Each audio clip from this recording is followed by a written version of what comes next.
Hello everyone, my name is Aaron, and in this video we're going to continue our tower defense game, which is meant to be a Python tutorial, actually, to kind of make it easier for you to understand core Python concepts while writing a fun and engaging game.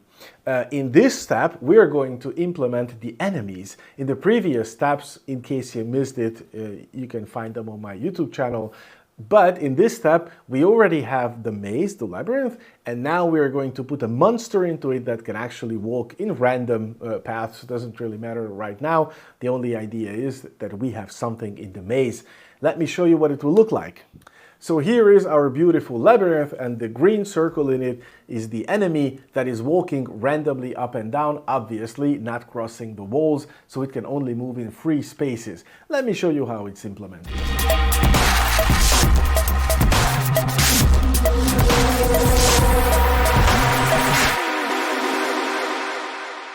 First, let's create the abstract class of an enemy. We have not discussed about abstract classes yet,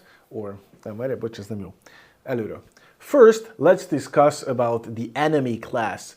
Since all of the enemies have certain common properties, we are creating a common ancestor for them, and that is going to be called enemy. Normally, we do not create instances of this class. Instead, we inherit other classes from it, and those other classes will be instantiated, okay? In this case, this is called an abstract base class. And there are libraries and functions that support the concept of an abstract base class, but we're not going to use those. We're keeping it easy and low. And so right now, all you need to understand is we're not going to create instances of the enemy class. This is just kind of a baseline that you can use to create your own enemies. Let's see what it has. The first thing that it has is health, very important, because otherwise you cannot kill the enemy if it cannot run out of health, right?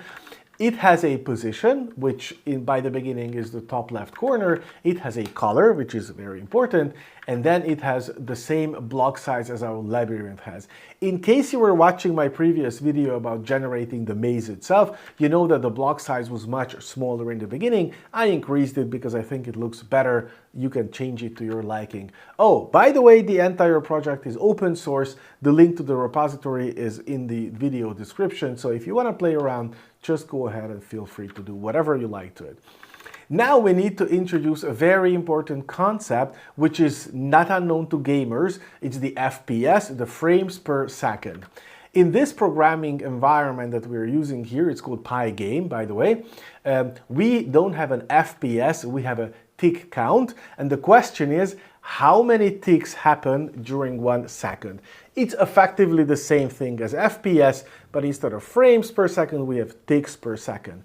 And the question is, if an enemy is moving around in the maze, actually in the game, how many ticks we need to pass while the enemy takes 1 step, right? That's a very important thing. If the enemy would take 1 tick to make a step, and we would have 60 FPS, meaning 60 ticks per second, that would mean the enemy takes 60 steps in the labyrinth before 1 second passes. That's kind of very fast, so we slowed it down. In the beginning, I have set it to 60 ticks to move, meaning the enemy will take 1 step per second. It's a very slow, followable thing, okay? And what is 1 step? Just making 1 block of move in the labyrinth, okay? So we have this abstract level where the labyrinth is actually a list of blocks, okay? This will not be very pleasing to the eye, as you have saw it in the beginning of the video, because instead of making a fluid, smooth movement, it always takes a block jump, basically. But that's fine for now. Then we need a function to draw this specific enemy. In the abstract enemy class, I am using a rectangle, which has the color which was set by default. And by the way, if you're not familiar with the color scheme of a computer, you have 3 numbers from 0 to 255. The first color is the red component, the second is the green component, and the third one is the blue component, which is why this is abbreviated as an RGB color. enough said. I think you must have seen by now some kind of color palette that allows you to manipulate these three values. There are other ways to specify colors, but this one works just fine for us. And now we need to pass, if you look here, a tuple. This is a tuple of 4 elements, and in case you're not familiar with it, a tuple is a read-only list. It's the same as the list, but it's read-only. And so what we do is we take the position on the abstract map, right? The abstract labyrinth or maze, which is blocks, but then we have a block size, so we have to multiply this with the block size. If this enemy is in block 1, column 1, row 1's block, that means from the top left of the screen, it is 1 block away and 1 block down. And 1 block is whatever pixels we specified. So we need to convert from blocks to pixels here, which is a multiplication with the block size. And how big is the enemy? By default, it is the same as the block size, okay? This is not what you saw on the screen. Let me run the game again and show you that it's not what you saw, because this is not a rectangle. This is a circle here. We will get there in a second why that is a circle and not a rectangle. Do not forget that the enemy class is never instantiated. It's called an abstract base class, or ABC, so we do not ever instantiate this, which is shown by the fact that you never see this rectangle. Okay, and then we have the move function, and the move function counts down the ticks. So we have the number of ticks that need to elapse before we can make a move, and so what we do is we copy this to a countdown variable, and each time that we are making a move, so a tick passes, we decrease this countdown variable, and when it hits 0, that's when we make a movement, okay? And then of course we reset the counter to the default value again. So this will go from 60 to 59, 50, 1, 0, then the enemy will make the move, and then the countdown will start over again and again. This is how we ensure that the enemy keeps moving. And the question is, what do we do when we need to make a movement? Well, since this is an abstract base class, it doesn't have any functionality to do that. We don't know, because it depends on the exact type and behavior of the enemy that will determine this. So here we just do a pass, which means do nothing. We have to put something here, by the way. Python syntax does not allow this, okay? This is not okay. It's immediately underlined. Of course, something must be put there, and the pass is the empty instruction, so that's why we have it, okay? This is what the enemy's generic behavior looks like. Now let's see the specific enemy that you actually saw on the screen, which is the green circle. What it does is, it imports the enemy abstract base class from the enemy module, right? And then it inherits all the properties of the enemy. All the functions, all the variables that the enemy has, it inherits, and I call this creeper, which is not a great name. I know it has nothing to do with Minecraft creeper, it's just green. That's the only similarity, but whatever. And so it needs to call the enemy's constructor, right? So this init function here must be invoked, because it sets a whole lot of things we don't even really know or care about, right? So the idea behind object inheritance is that we don't care how the abstract base class works. It does a lot of work for us that we don't want to know about when we are actually using it.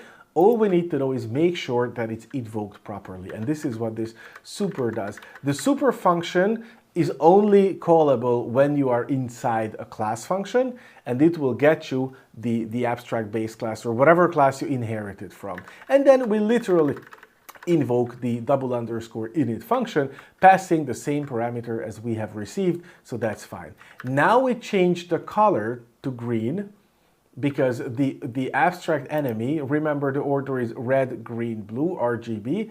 The abstract enemy would have been red, but we don't like that. This is a creeper, so it has to be green. So we change the color to green, and we change the health to 100. It has absolutely no significance. What is the position of this creeper when it's instantiated? Well, since the position has not been overridden by the creeper's own init function, The one in the abstract base class's init function is still in effect, meaning the position is the top left corner, 1, 1, okay? And now we override the draw function. This is super important. This is the heart of programming for 20 years now or more.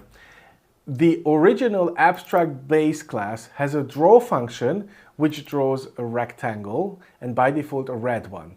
But I have overwritten the color to be green, and now I'm overwriting the method to draw this enemy to be a circle. And this is what you actually see. This gets executed. Had I called the super function, which would be like this, it would have been super.draw, right? Had I done this, I would have had the red rectangle, and then I could do whatever else I wanted, but I deliberately decided not to call the super's draw function because it's useless. I don't want the default look, I want a specific look. And this code is just drawing the circle with a radius half of the block size. It's not a diameter, it's a radius. So it's a circle inside a block. And the position, the middle of the circle, is obviously the full block's half. So that's why I needed to halve the block. That's how I got the middle point and the radius of the circle, okay? And there is one more similar situation with the make movement. The original abstract base class didn't know how to make a movement. Since the creeper is a specific enemy, it knows how to make a movement. It takes all 4 directions, up, down, left, right, that it could go to and makes a random choice of these. And note that this is a list of tuples. Each direction here is a tuple. Random choice therefore returns a tuple. And here we are using the tuple decompression method, which means that I am listing the variables that get mapped to the tuples variables. So this is equivalent to saying dx is the direction 0 and dy is direction 1. This is equivalent to that, but this is done in one line, much more elegant, much simpler, okay? And now what we are going to do is we are going to check if that direction is actually free. If the maze contains a wall in that direction that we have randomly chosen, we just choose again and again and again until we find a free space. The maze itself is guaranteed to always contain an adjacent free space because that's the way it's generated, okay? I have another video about maze generation. You can go check that out. I can't link yet. I don't have the YouTube permission, but please go to the playlist and you will find it there. And then we take the difference, so the movement direction, and add it to our current position, and this is how we make a movement. But note that the creeper doesn't care about its own timing. The creeper just needs to know how to make a movement. When you are creating your own monsters or enemies, you don't have to care about the timing of the movement because the timing is taken care of by the abstract base class. What do I do? And this is an answer I want you to answer now. How do I make my creeper faster? Let me show you again once more how the creeper moves. It's actually fairly slow, like it takes 1 second to make one step. It's not very fast, okay? How do I make my creeper much faster, okay? Answer the question and then I'm going to show you the right answer. You have 3, 2, 1. Here is the right answer. You have to change the ticks to move. The AI already knows. You have to change the ticks to move because ticks to move was defined by the abstract base class, and this is the variable that specifies how many ticks or frames need to pass before the creeper can make to move. I'm going to make it really fast now. I'm going to say that since we are running at 60 FPS, each time each 10 ticks, the creeper can make a move, meaning it can make 6 moves in 1 second. Let me show you what that looks like. It will be way faster, I tell you that. And boom, here you go. Now the creeper is moving much, much faster because it can make 6 moves in 1 second. You can count if you like. Okay, so this is the way that the abstract base class work, and this is how we defined our nice little creeper, okay? And this make movement function is the one that decides the way the creeper moves. Obviously, it's not a big enemy, it's just moving random, but that's how you build up your code, okay? So that's the enemy. Again, the source code is available. The link is down in the video's description. If you want to take a look at the entire game or try it yourself, feel free to check it out and have a look. Thank you very much for watching. I hope you learned something. I hope you find it enjoyable, the way we are building up our little tower defense game, which is called Eternal Stronghold. And I am looking forward to seeing you in my next video. Bye.